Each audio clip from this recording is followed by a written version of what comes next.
আপনি আমার চেয়ে অনেক স্মার্ট। আপনি যদি এখন শাক দিয়ে মাছ ঢাকতে চান তাহলে আমি এটা আমি বলতেছি যে আপনি মাহফুজের বা আসিফের কোন কাজের আপনি সমালোচনা করছেন? আপনি বলতেছেন যে যথেষ্ট পরিমাণে যে যারা হাসিনার আমলে সম্মতি উৎপাদন করছে তাদের বিরুদ্ধে যে ব্যবস্থা নেওয়া হয় নাই, সেইটা হলো মাহফুজের ব্যর্থতা বা আসিফের ব্যর্থতা। না দেখেন আপনি, না অবশ্যই ব্যর্থতা। কেন? মানে এখনো পর্যন্ত ওটা তো ওনার কাজ, এটার জন্য আবার আসিফকে দায়ী করা যাচ্ছে না।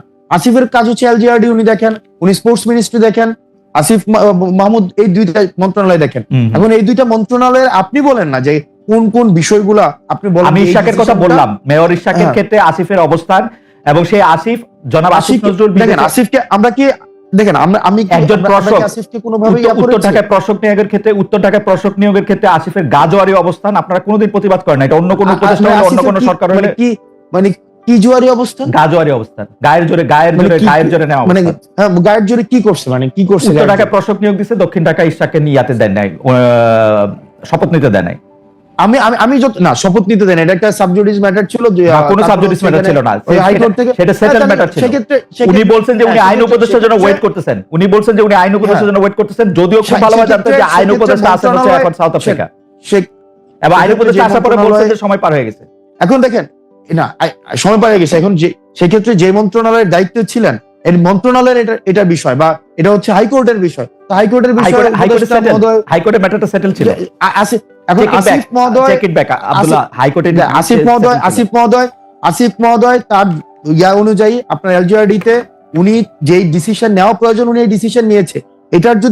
এটার যদি আপনার কোনো ধরনের আমার প্রশ্ন এটা না, আমার প্রশ্ন এটা না জনাব আব্দুল্লাহ, এইটা আমার প্রশ্নই না। আমার প্রশ্ন হচ্ছে যে আপনারা যৌক্তিকভাবে উনাদের কাজের কোনো প্রতিবাদ না আমার উত্তর আমার ফাইন্ডিংস হচ্ছে না, আপনারা করেন নাই, আমরা করেন নাই, কারণ হচ্ছে যে আপনারা তাদের বন্ধু, আমরা হচ্ছে এবং এনসিপির জন্য তারা জায়গা খালি রাখতেছে। দেখেন উনারা জুলাই গণ অভ্যুত্থানের প্রতিনিধি হিসেবে সেখানে গিয়েছে, ওনারা এনসিপির কোনো প্রতিনিধি হিসেবে সেখানে যায় নাই, জন্ম হয় নাই, প্রতিনিধি হিসেবে যাবে কেন? না তাহলে অথবা কি বা আমাদের কোনো প্রতিনিধি হিসেবে সেখানে যায় না, যে তাদের সাথে আমাদের বন্ধুত্বের সম্পর্ক 1 নম্বর বিষয়। 2 নম্বর বিষয় যেভাবে বলা হচ্ছে যে তাদের জন্য জায়গা খালি করে রাখা হইতেছে, এটা কমপ্লিটলি একটা ভুল ধারণা। ঠিক আছে, আমরা আমাদের সংগঠন আমাদের নিজেদের মতো করে আগাচ্ছি, এবং এটা হচ্ছে আমরা আমাদের নিজেদের মতো করে যখন হচ্ছে আমাদের কিছুদিন আগে হচ্ছে আমাদের গঠনতন্ত্র আমরা জমা দিয়েছি, কিছুদিন আগে হচ্ছে আমাদের রেজিস্ট্রেশনের বিষয় জমা দিয়েছি, আবার আমরা যখন হচ্ছে কাউন্সিল করে সেক্ষেত্রে আমাদের পূর্ণাঙ্গ হচ্ছে আমরা কমিটি দিব। সেই ক্ষেত্রে এটা কে আসছে কে গেছে আসবে না,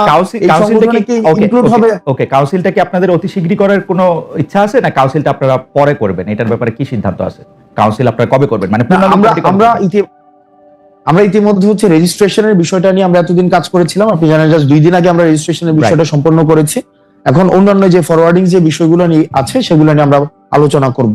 ওকে, তারপরে আমাদের কোনো এক্সিকিউটিভ মিটিং হয়নি। আপনি মানে কাউন্সিলটা কবে হবে সেই ব্যাপারে আপনাদের এখন এক্সিকিউটিভ মিটিং হওয়ার পরে তারপর আপনারা সিদ্ধান্ত নেন, ফের না? আমরা সিদ্ধান্ত নেব। আচ্ছা, রাজনৈতিক বা প্রশাসনিক অভিজ্ঞতা রয়েছে, দল প্রসঙ্গে আসি, রাজনৈতিক বা প্রশাসনিক অভিজ্ঞতা রয়েছে এমন কাউকে কি আপনারা সন্ধান করতেছেন? মানে আপনাদের দলে কি মানে আপনারা কোনো মুরব্বি চান, মানে যারা রাজনৈতিক বা প্রশাসনিক অভিজ্ঞতা রয়েছে, বা মানে এই ব্যাপারে কি ভাবনা আপনাদের, যে আপনারা কোনো আমরা ইতিমধ্যে হচ্ছে আমরা উপদেষ্টা মানে আমাদের রাজনৈতিক দলের রাজনৈতিক উপদেষ্টা এবং অরাজনৈতিক উপদেষ্টা আমরা হচ্ছে চাই আমাদের পার্টিতে হচ্ছে ইনক্লুড হোক। সেটির জন্য হচ্ছে আমরা সিভি আহ্বানও করেছি, সেই জায়গা থেকে আমরা কথা বলছি, অনেকের সাথে আমাদের কথা হচ্ছে, এবং সেটা হচ্ছে আমরা যে ধরনের রাজনীতি করতে চাই এবং হচ্ছে বাংলাদেশপন্থী রাজনীতি, সেক্ষেত্রে অনেক সিনিয়র হচ্ছে আপনি যাদেরকে বললেন হয়তো সিনিয়র রাজনীতিবিদ রয়েছে, বুদ্ধিজীবী রয়েছে, লেখক রয়েছে, বা হচ্ছে রিটায়ার্ড, বুঝতে পারছি। এর মধ্যে কি আপনারা আসলে আদর্শগতভাবে কোনো রাজনৈতিক বা প্রশাসনিক ব্যক্তিত্ব আপনাদের মাথায় আছে, যে যেমন ধরেন বিএনপির কেউ বা জামায়াতের কেউ, বা ধরেন আন্দালিব রহমান পার্থ বা ডক্টর মোহাম্মদ ইউনূস, মানে আদর্শ হিসেবে আপনারা কাউকে সামনে রাখছেন? ধরেন বিএনপি তারেক রহমান সাহেবের মতো একজনকে চান, বা জামায়াতের শফিকুর রহমানের মতো, বা জনাব আন্দালিব রহমান পার্থের মতো, বা ডক্টর মোহাম্মদ ইউনূসের মতো? ওকে, সেক্ষেত্রে আমরা হচ্ছে যারা আমাদের সাথে মানে আমরা যেই এখানে তো হচ্ছে ডক্টর মোহাম্মদ ইউনূস, তারপরে হচ্ছে ডক্টর মোহাম্মদ ইউনূস তো হচ্ছে অন্তর্বর্তীকালীন সরকারের প্রধান, এক্ষেত্রে একটা হচ্ছে তার মতো মানে আন্তর্জাতিকভাবে পরিচিত ওয়েস্টার্ন দেখেন, এডুকেটেড আমরা আমাদের অ্যাডভাইজরদের আমরা হচ্ছে যাদেরকে আমরা অ্যাডভাইজর নিতে চাই, আমরা একটা স্ট্যান্ডার্ড আমরা বলেছি যে হয়তো রিটায়ার্ড কোনো অফিসার হইতে পারে, বুদ্ধিজীবী হইতে পারে, লেখক হইতে পারে, রাজনৈতিক অভিজ্ঞতা সম্পন্ন মানুষ হইতে পারে। এখন এটাকে ইন্ডিভিজুয়াল আমরা কোনো ক্যারেক্টারাইজেশন করতে যাচ্ছি না, একদম যে এমসিকিউ কোশ্চেনের মতো যে ডক্টর মোহাম্মদ শফিকের মতো হইতে হবে, অথবা হচ্ছে তার ইন্ডিভিজুয়ালি কোনো ক্যারেক্টার না, ইন্ডিভিজুয়ালি। আচ্ছা, আমি একটু মানে একটু বোঝার জন্য আমি একটু বলতে চেষ্টা করতেছি, আপনারা এই যে রাজনৈতিক বা মানে আপনারা যে উপদেষ্টা চাইতেছেন তাদের কি আসলে আপনাদের মনের মধ্যে তো নিশ্চয়ই একটা ক্রাইটেরিয়ন আছে যে আপনারা কিভাবে কিরকম একজন মানুষ চান? সেই তিনি কি একজন রিটায়ার্ড আমলা, তিনি কি একজন রিটায়ার্ড সামরিক অফিসার, তিনি কি একজন বিদেশে থাকেন কিন্তু রাজনীতিতে বড় ভূমিকা রাখেন, কলাম লেখেন, এরকম একজন ওয়েস্টার্ন এডুকেটেড আন্তর্জাতিক বিশ্বের ডার্লিং ডক্টর মোহাম্মদ ইউনূসের মতো ওরকম কেউ? কাকে চায়, কাকে চিন্তা করতেছেন আপনারা? আমি নামটা আমরা সব ধরনের, আপনি যতগুলো হচ্ছে ক্রাইটেরিয়া বললেন, সব ধরনের মানুষগুলোকেই আমরা উপদেষ্টা হিসেবে চাই। উপদেষ্টা হিসেবে চান তাদের একটা রাজনৈতিক দলে সব ধরনের লোকদের যে বিভিন্ন ধরনের রাজনৈতিক দলের অনেক কাজ থাকে, পলিসি মেকিং এর কাজ থাকে, পলিসি এক্সিকিউশনের কাজ থাকে। এখানে একটা রাজনৈতিক দলের অনেক ধরনের কাজ আছে। উপদেষ্টাদের আপনাদের দলের হায়ারার্কিতে এই উপদেষ্টাদের অবস্থান কিরকম হবে, আপনার উপরে না আপনার নিচে? আমরা একটা অ্যাডভাইজরি প্যানেল করব। যেমন দেখেন আমরা বলছি, দেখেন অ্যাডভাইজর প্যানেল থাকবে, আমাদের একটা পলিটিক্যাল কাউন্সিল থাকবে, পলিটিক্যাল কাউন্সিলটা সবার উপরে থাকবে। এই পলিটিক্যাল কাউন্সিলের আন্ডারে থাকবে আমাদের প্রেসিডেন্ট সেক্রেটারি, এবং প্রেসিডেন্ট সেক্রেটারি হচ্ছে আমাদের একটা হচ্ছে এক্সিকিউটিভ বডির মধ্য দিয়ে তারপর হচ্ছে কার্যক্রম পরিচালনা করবেন। যেহেতু আপনি এই জুলাই আন্দোলন থেকে শুরু করে মানে এক বছর আগে যে আন্দোলনটা একটা পরিণতি পেয়েছে সেটা থেকে শুরু করে সরকারে থাকার কারণে আপনি অনেক বিষয়ে কালের সাক্ষী, সেজন্য আপনাকে একটু শুরু থেকেই একটু শুরু করতে চাই। জনাব আসিফ মোহাম্মদ সজীব ভাই, আপনি কি করে উপদেষ্টা হলেন? মানে আমি প্রশ্নটা এরকম করে করি, আপনার নাম উপদেষ্টা হিসাবে কে প্রস্তাব করলো বা কিভাবে আপনি উপদেষ্টা পরিষদে গেলেন?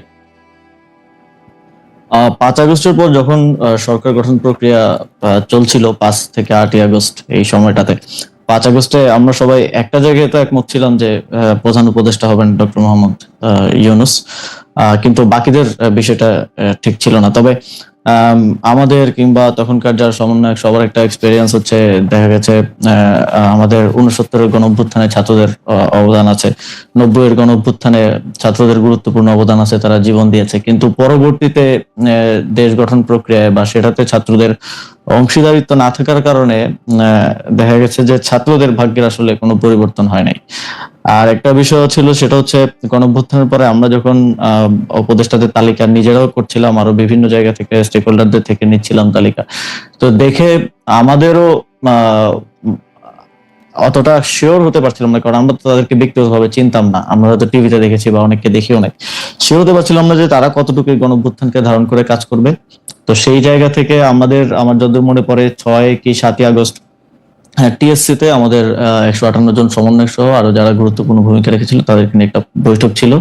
তো ওই বৈঠকেই মোটামুটি সবাই প্রস্তাব করে যে আমাদের মধ্য থেকে ছাত্রদের মধ্য থেকে উপদেষ্টা পরিষদে যাওয়া উচিত, এবং সেখানে যদিও বাকি স্টেক হোল্ডারদের থেকে, যেমন তখন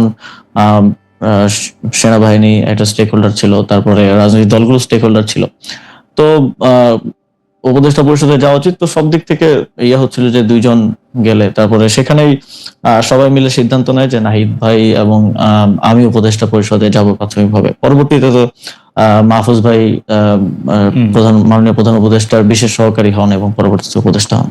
সেটা কি 158 জন সমন্বয়ক যারা ছিলেন তারা নাম প্রস্তাব করে সেটা ঠিক করেছেন, মানে সেটা কি কোনো ভোটাভুটির মাধ্যমে? না, সমন্বয়কদের মধ্যে যারা উপস্থিত ছিলেন সবার মোটামুটি ঐকমত্যের ভিত্তিতে আমরা যাই।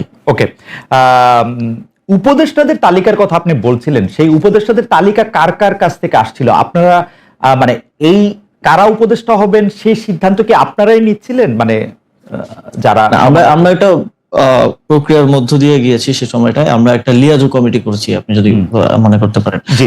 সেটার লিড দিচ্ছিলেন আমাদের বর্তমান উপদেষ্টা মাহফুজ আলম এবং আরো 4-5 জন যারা বিভিন্ন সোসাইটির বিভিন্ন সেক্টরের সাথে বিভিন্নভাবে সম্পৃক্ত ছাত্রদের মধ্য থেকেই।